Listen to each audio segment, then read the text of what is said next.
Hello and welcome. I'm Christine Dosty, the founder of Sacred Vitality. I'm an energy healer and a consciousness coach. I'm here today to talk to you about the elements, specifically the fire element. So, life is full of subtle energy, which is like your thoughts and feelings and the elements, and it's full of physical energy, which is solid, and we think of it as moving, moving a piece of paper or pushing someone lovingly. These are the two types of energies that make up all of reality. And they all break down into building blocks, which are the elements. I'm going to talk about fire, water, air, earth, and ether. These are the main components that I work with in my healing sessions with people. And while there are other elements and other systems use more and different elements, these are the ones that I'm going to talk to you about today. And then we're going to specifically focus on fire. So we will start with fire as an ascending energy, and generates its own light and its own heat source, and it's a wild, untamed, spreading energy that is very transformative, and it is used to associate with consciousness or your willpower. Then we have water, which is a descending energy element that moves into density, likes to fill the spaces, and it has a very magnetic energy. And this is often likened to our subconscious or our emotions. Then we have air, which is a distributive energy, and it moves in all the planes and expands and diffuses as it goes, often associated with our intellect and our thoughts. And then we have earth, which is a compressive or condensing energy. And this is what binds and shapes the physical reality because it creates form. And we often liken this to our senses and our physical body. Then all of these elements combine, they make ether, which is a very mysterious energy, hard to pin down any real explanation of it. I like to call it divine intelligence. I think that's the closest thing that we can say to this subtle energy that permeates and infuses itself through all of creation and creates a web of communication among every living thing and everything that exists in this physical realm. I often think of it as the connective tissue in the body, which is also like a web of fascia that covers the whole body and is often referred to now these days as the possible second mind, or where the mind is really located, and it creates channels of communication through the organs and muscle systems and the chemicals and everything in the body. Okay, so we're going to focus on fire and why you should work with it and how you can recognize it in your life. When you think of fire, you often hear words like power, creativity, will, intuition.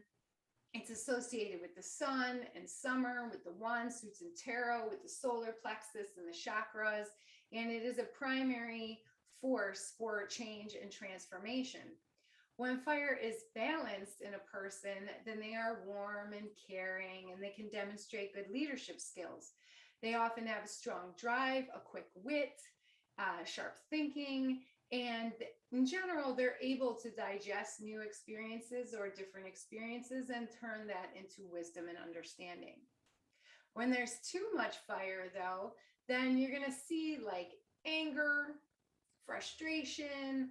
They are going to be talking really fast, to live a fast-paced lifestyle. They might be arrogant and really focus on themselves and the ego. On the other hand, when there's not enough fire, then you will find someone who can't seem to have the energy to do what they need to do in their lives. They don't have the motivation. They might let others make decisions for them. And they often have like that saying, the spirit is willing, but the body is weak. That is what happens when you don't have enough energy. So basically, it comes down to too much energy. We're going to see someone who is like angry and moving really fast and doing all the things. The hyperactivity is going, and not enough fire. Then they are sluggish, maybe some brain fog. and they just don't have it in them. Maybe they want to do things, but they just don't have it in them. And we'll talk a little more about how to identify this. So fire is also associated with the zodiac signs. We have Aries, which is a cardinal element, and that's like an initiating action of fire, and it is focused on the self and learning the self. And when it is balanced and being used properly, this aspect of the fire element can be used to help a person understand their passions and their soul purpose in life and help them become a leader in their own life. Then we move on to Leo, which is a fixed element, and that is the stable aspect of fire. And this can help really with the self-confidence and the self-esteem. So you're better able to connect with your sense of play in your life, especially when stress comes knocking on your door. You'll be able to still have that energy of like, I got this, right? And then we have Sagittarius, which is a mutable energy, which is a changing, transformative energy. And Sagittarius is a lot of focus on our beliefs and using those beliefs to create a vision for our life that is more directed at our higher selves and self-improvement than it is about what the ego desires. So we can see with that element of fire, when the Sagittarius is positive and working well, then we're able to motivate ourselves to do what we know is good for ourselves with whatever the behaviors are, whether it's exercise or eating well, or just, taking time out of your day to rest and restore. Fire also has aspects in the organs of the body. And when you learn to understand how to read these and read subtle energy, which is a skill and anyone can learn it, then you can create balance in a lot faster way and be able to enjoy your life more often, as opposed to ignoring and overriding, which is what most of us do. And then suddenly, we're sick, or we're like completely exhausted, or we have a tension headache, or something else is going on.